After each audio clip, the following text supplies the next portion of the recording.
Bismillahirrahmanirrahim. Assalamualaikum warahmatullahi wabarakatuh. Alhamdulillah an'ama alaina bi ni'matil imani wal islam. Asyhadu an la ilaha illallah wahdahu la syarikalah wa asyhadu anna Muhammadan abduhu wa rasuluh. Allahumma salli wa sallim ala Muhammadin wa ala alihi wa ashabihi wa man tabi'ahum bi ihsanin ila yaumiddin, amma ba'd. Kaum muslimin wal muslimat rahimakumullah. Konsekuensi bersahadat. Konsekuensi bersahadat. Hadirin yang berbahagia, kita sebagai seorang muslim seringkali mengucapkan dua kalimat syahadat. Seringkali kita mengucapkan dua kalimat syahadat. Contohnya dalam sholat-sholat kita, setiap sholat yang kita lakukan minimal dua kali kita mengucapkan dua kalimat syahadat. Kalau tidak mengucapkan dua kalimat syahadat, maka sholat-sholat kita tidak sah.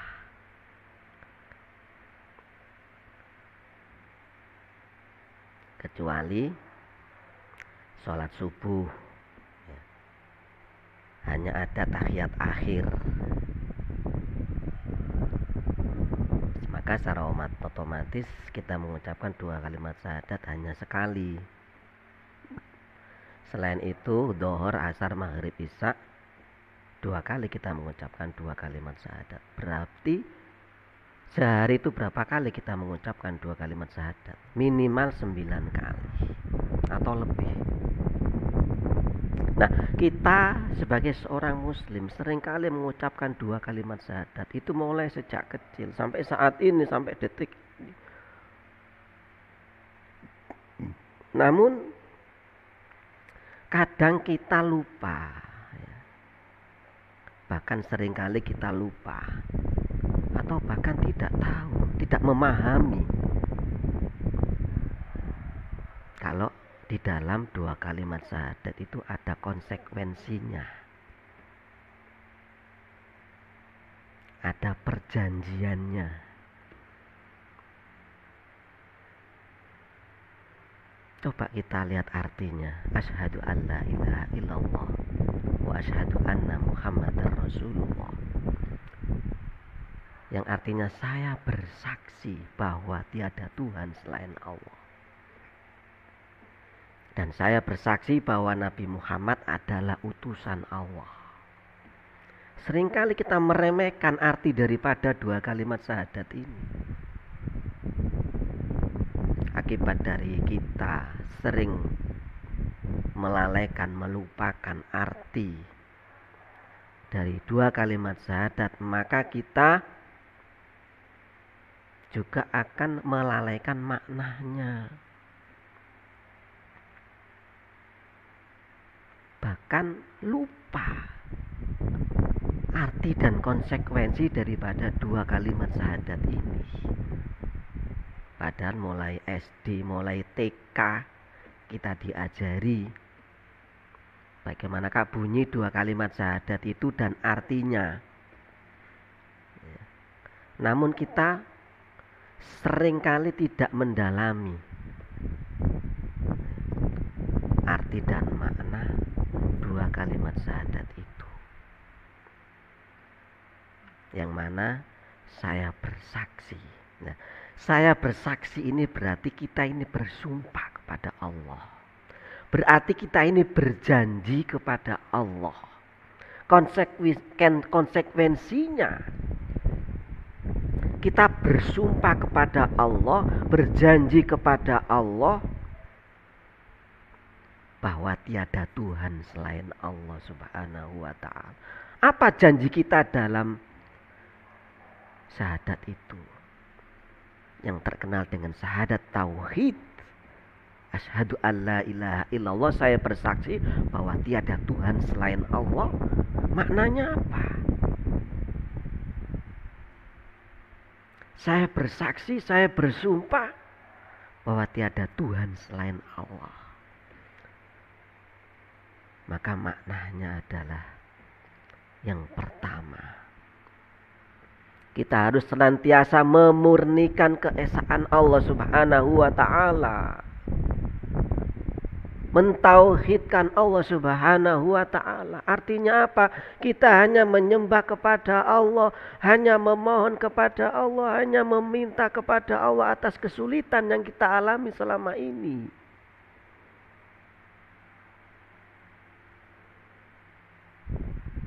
Kita hanya menyembah kepada Allah. Juga berarti kita tidak boleh melakukan perbuatan syirik. Kalau kita memang sudah bersaksi, sudah bersumpah, berjanji demikian,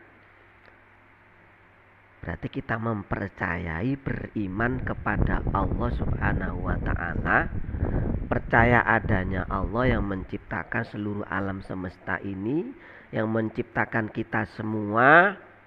Kemudian kita bersumpah, berjanji hanya menyembah kepada Allah,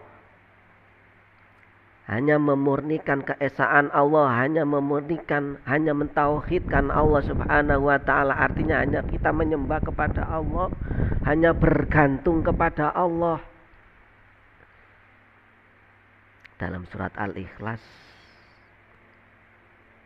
Allah berfirman yang hanya 4 ayat, sering kita baca dan sering kita dengar. Qul huwallahu ahad.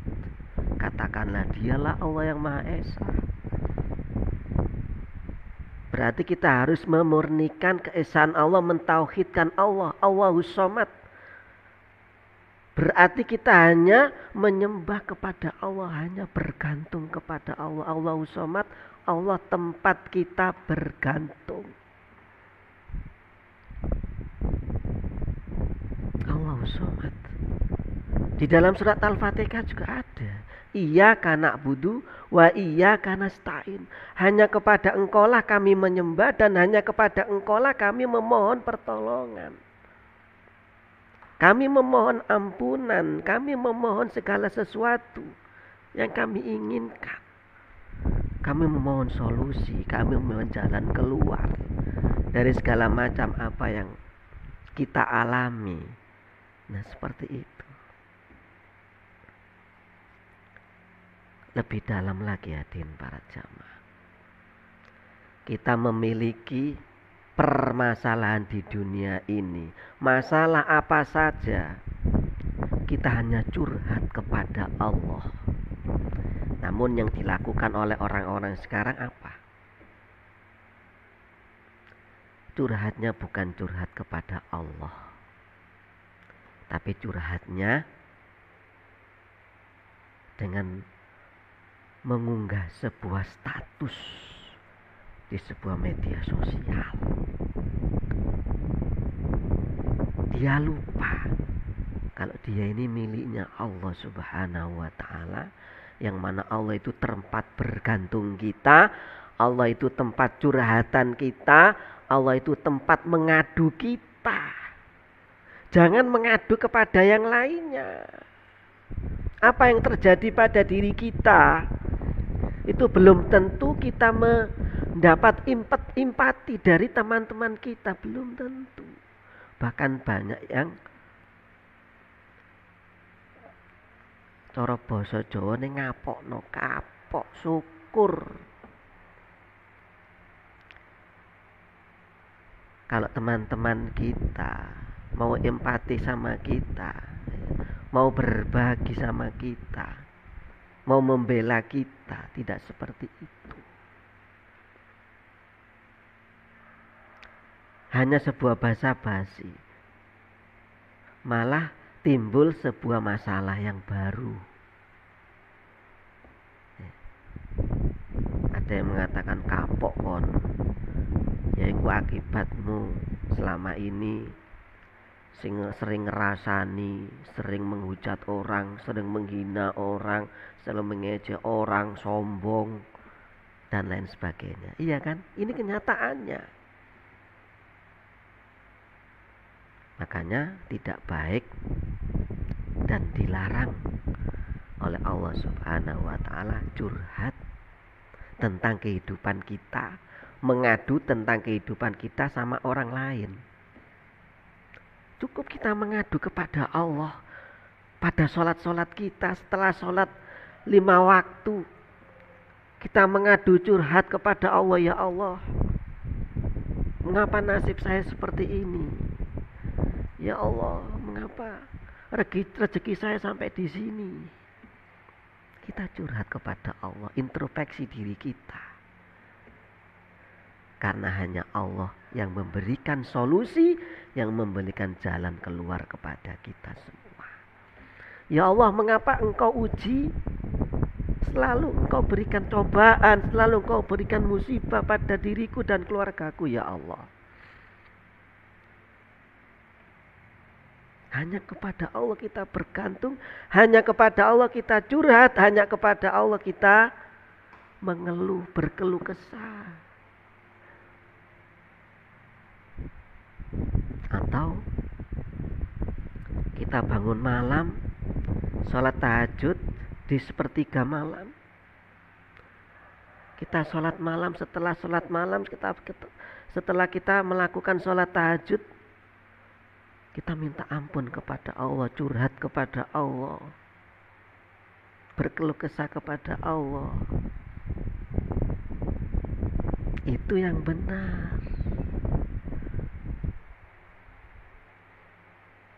Sebagaimana Allah berfirman, alladzina yaquluna rabbana innana amanna faghfir lana dzunubana wa qina adzabannar as-sabirina was-shadiqina wal qanitina wal munfikina wal mustaghfirina bil ashar wal mustaghfirina bil ashar. Yang artinya apa? Kita selalu minta solusi kepada Allah, minta ampun kepada Allah di sepertiga malam kita atau di akhir malam kita. Nah, itu yang benar. Itu ciri-ciri orang yang beriman. Oleh sebab itu, hilangkan kebiasaan kita curhat, kita berkeluh kesah kepada orang lain, kepada media sosial, kepada media apapun, tidak akan memberikan solusi, justru menimbulkan masalah baru. Itu konsekuensi daripada syahadat tauhid yang sering kita ucapkan, asyhadu alla ilaha illallah, saya bersaksi bahwa tiada Tuhan selain Allah. Dalam maknanya, Allah tempat menyembah, Allah tempat bergantung, Allah tempat kita minta solusi, curhat, keluh kesah, lagi galau, minta sama Allah, jangan berbuat syirik. Kemudian yang kedua, yaitu apa? Menjalankan perintah Allah Subhanahu wa ta'ala. Apa yang diperintah oleh Allah Subhanahu wa ta'ala, apa yang sudah dituntunkan oleh Rasulullah Muhammad sallallahu alaihi wasallam, yaitu yang kita lakukan. Apa yang tidak diperintah oleh Allah, apa yang tidak dilakukan oleh Rasulullah, jangan dilakukan. Karena Islam ini sudah sempurna, tidak perlu tambahan dan tidak perlu pengurangan. Apa yang menjadi perintah Allah, ya kita lakukan. Apa yang dicontohkan oleh Rasulullah, yaitu yang kita lakukan. Praktis kan, fleksibel sekali. Itu yang kedua, yaitu menjalankan semua apa yang diperintah oleh Allah Subhanahu wa ta'ala. Kemudian yang ketiga, yaitu menjauhi serta meninggalkan larangan-larangan Allah Subhanahu wa ta'ala. Apa yang dilarang oleh Allah Subhanahu wa ta'ala, apa apapun itu perbuatannya, walaupun itu sudah kebiasaan kita, menjadi hobi kita, menjadi kesenangan kita, namun itu sudah merupakan larangan Allah, apa boleh buat, ya sudah kita jauhi dan kita tinggalkan. Itu konsekuensi daripada syahadat tauhid, asyhadu alla ilaha illallah. Saya bersaksi bahwa tiada Tuhan selain Allah. Kalau kita selalu melakukan perbuatan syirik, ya, kemudian tidak pernah meminta kepada Allah, ya, tidak berdoa kepada Allah, tidak memohon solusi kepada Allah, justru minta solusi kepada yang lainnya, justru curhat kepada yang lainnya, sering meninggalkan perintah-perintah Allah, justru sering melakukan menerjang larangan-larangan Allah, berarti kita tidak konsekuensi dengan syahadat yang kita ucapkan. Berarti kita melanggar sumpah kita, janji kita kepada Allah Subhanahu wa ta'ala. Hukumannya berat sekali.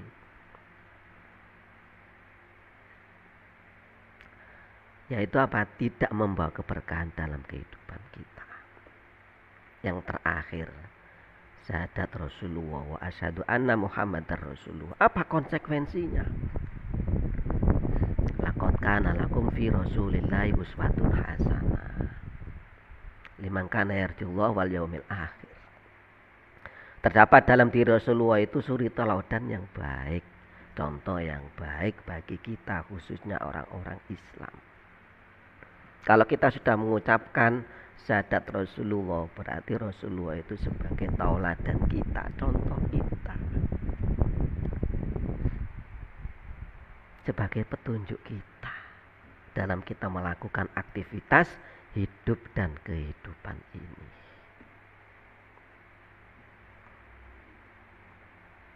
Kalau kita jauh dari perilaku-perilaku Rasulullah, jauh dari sunnah-sunnah Rasulullah Muhammad SAW, berarti kita melanggar janji kita kepada Allah Subhanahu wa ta'ala. Semoga bermanfaat dalam kehidupan kita dan mampu kita praktekkan dalam kehidupan kita. Subhanakallahumma bihamdika asyhadu alla ilaha illa anta astaghfiruka wa atubu ilaik. Rabbana atina fid dunya hasanah wa fil akhirati hasanah wa qina adzabannar wa qina adzabannar. Wa sallallahu ala Muhammad wa ala alihi wasallam. Subhana rabbika rabbil izzati amma yasifun wa salamun alal mursalin walhamdulillahi rabbil alamin. Assalamualaikum warahmatullahi wabarakatuh.